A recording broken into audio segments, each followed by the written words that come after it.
Hi, I'm Tim and welcome to How To, our series where we wind our way through the world of watches. Today, how to use a dive watch.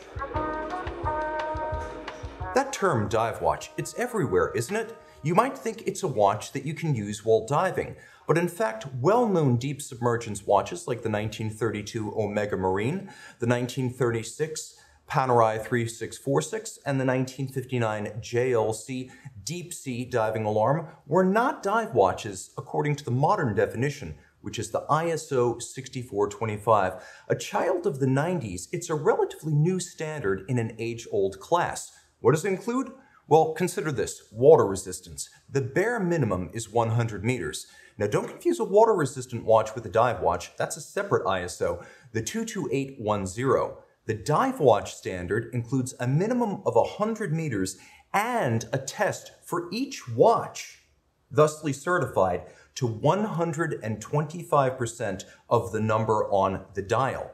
Now, the ISO 6425 is a composite ISO, which means it includes other standards, such as, for example, the anti-magnetic watch standard, the 764, which implies a 4,800 ampere per meter magnetic flux density. It includes the 17514, which is a standard for luminescence.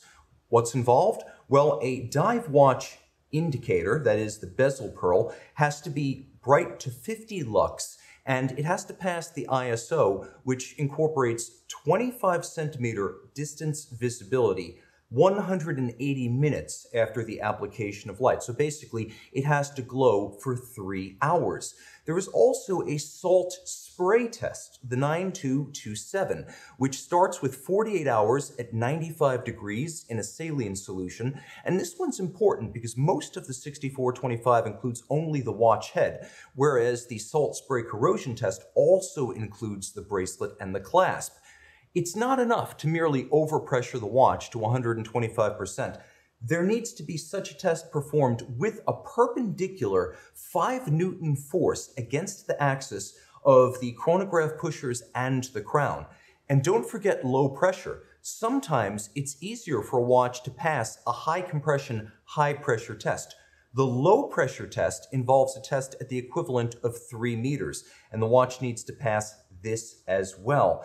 Now, in terms of bezels and timing instruments, for the most part, the definition is broad. The ISO says you must have a timing reference on the watch that cannot be displaced by inadvertent handling. Now, more than 9 times out of 10 today, that is going to be a unidirectional dive bezel that will not allow you to accidentally extend a dive by turning in a clockwise direction. All of this goes into the ISO. Now, when is a watch tested? Well, if we're testing the water resistance, it has to be every single watch that's claimed to be a diver. But some of the tests, such as impact, a 1 meter drop onto a wood surface, that ISO 1413 can be performed only on a homologation example that represents all of the watches to be produced of this model and specification. And in fact, that's true of every single ISO 6425 test except the 125% water test. Now that we've talked about what a dive watch is, let's talk about how to use a dive watch. Jumping back to our timing reference, most of the time this is going to be a bezel. Now, the unidirectional bezel moves in a direction that is always going to be counterclockwise. Today's ISO bezel must only turn counterclockwise. If it could turn in the other direction, it would extend the dive. Now, you don't need to have a unidirectional rotating bezel, but in general, that's how they're configured. If you take a look at this Tudor Black Bay 58 in bronze, it has a unidirectional rotating bezel. Whereas if you take a look here at the Breitling Superocean, you can see that there's a lock on the side that allows the bezel to turn in both directions. That's fine because once I've aligned it with the minute hand, I can apply the locking action and fix it. You'll also find this, for example, on the Omega Seamaster Professional 1200 meter Ploprof, and that's perfectly legal. Diving bezels generally come in 2 different detent types. You have the 120 click as seen here on the Superocean, and then you have the 60 click as seen here on the Tudor Black Bay. Some people will say that the 60 click is chunkier, more mechanical, more positive, but the 120 click is without a doubt more precise, as you can place it in smaller increments against your timing reference. Also important to keep in mind, aside from bezels, we have something called a decompression scale. Now, decompression scales come in a lot of different forms, but for the most part, what you're looking at is an aid to prevent the bends, or the explosive development of inert gas bubbles in the body tissue, particularly in the bloodstream. So one well-known example of a decompression scale is what you'll find on the Doxa SUB family of watches. Now, this is a bezel that will tell you how much time you can spend at each depth before decompression becomes necessary. Another well-known example on the Vulcain Nautical tells you how long you must spend decompressing at each depth during an ascent in order to prevent the bends. So similar, but they perform different purposes. They're very different instruments. Pursuant to compression and decompression, we have the whole concept of the helium escape valve, which is one of the most specialized devices in the dive watch world. Now, this isn't here to protect you from the bends. It's here to protect your watch from the horological equivalent of the bends. What does it do? Well, saturation divers, and they're very few and far between, will be completely immersed in an exotic gas atmosphere for dives lasting many hours, days, or depending on the habitat, even weeks in duration. The idea here is by saturating the tissue of the body with these inert gases, you only need one long, focused decompression at the end of the dive. So just as you need to rid your bodies of these gases, the watch will need to be rid particularly of helium gas. It's a very small, very light atom and molecule, with the result that it can slip past the case seals. Now, decompression takes relatively little time compared to the time required for the helium to get into the watch, so you need some way for it to get out lest it blow the seals or the crystals.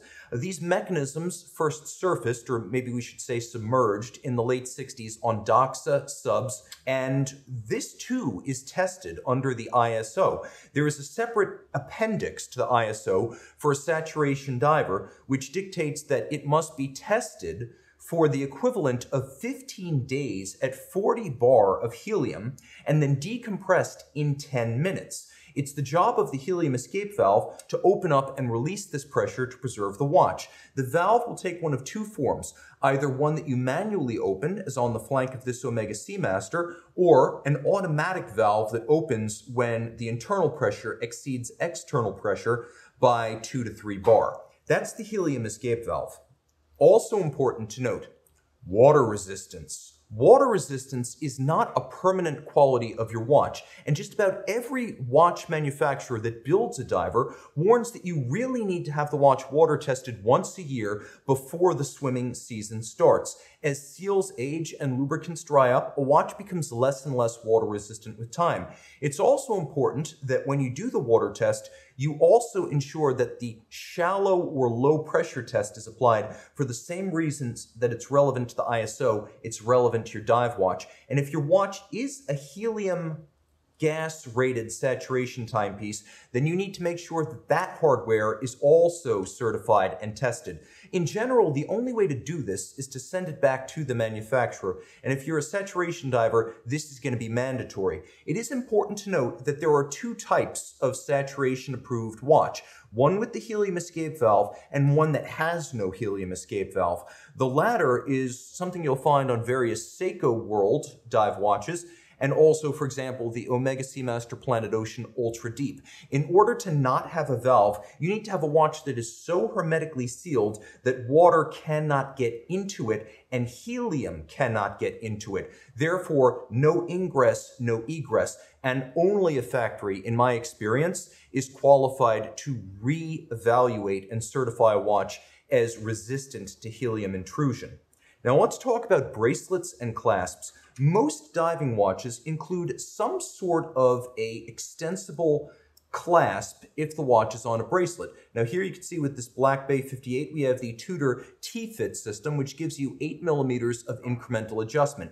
Make sure that this is secured before you take to the water. And it's really important you do so because a watch that is too tight is going to be uncomfortable, and that's going to lead you to the next big mistake people make, which is going to be attempting to take the watch off and adjust it when you're underwater. Never ever do this. Always make adjustments to the size of the bracelet, the size of the dive extension if one is present and incremental, and also the fitment of the spring bars before the dive. Always give it a good yank before you dive, because I've seen a lot of watches that have been poorly fit that will ultimately bust off their strap or their bracelet and get lost at depth. Don't be that guy. This is also a good time to note whether your watch has a really shallow knurling on the bezel. If it does, it may be difficult to set once your hands are wet, sweaty, or gloved. So particularly as on this Omega or mine, you want to make sure that you set that bezel before you dive.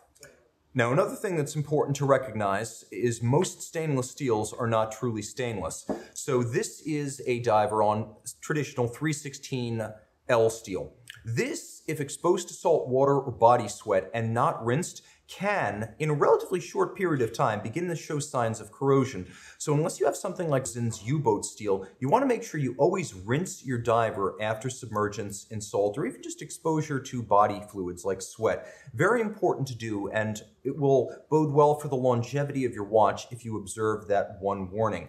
Okay, so what are the quickest ways to kill your dive watch? Well, here's the big one: failing to screw down the crown. While other systems, such as on ball divers and Panerai, can be found, the screw-down crown is by far the most common water resistance mechanism you'll find.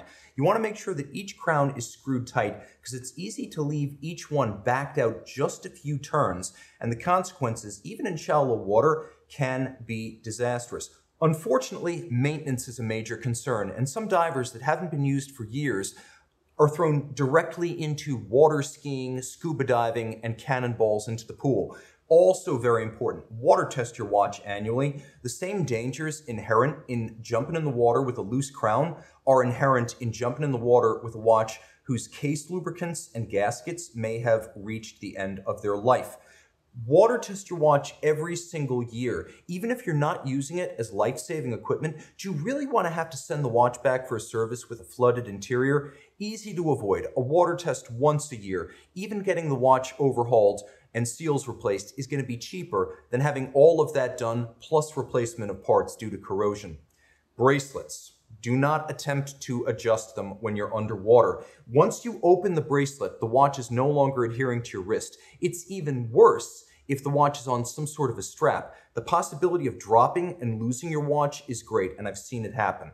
Spring bars and links. A lot of people who love divers also love constantly resizing the bracelets and swapping straps. You've got to make sure that you apply real pressure to everything that is a moving linkage in the bracelet and the strap. Make sure nothing can be removed. Remember, there's a reason the ISO applies 50 pounds of pressure to clasps, bracelets, and straps. That's to make sure that they stay put. Finally, with chronographs, there are some manufacturers that claim you can use pushers underwater. I have never once seen a warranty claim based on that usage case honored. If you use chronograph pushers or calendar correctors underwater, you have to be prepared for the loss of your watch, because unless you're dealing with some sort of system like Breitling's magnetic pushers, where there is no through case fitting, you gotta assume that the chronograph pushers and calendar correctors are off limits.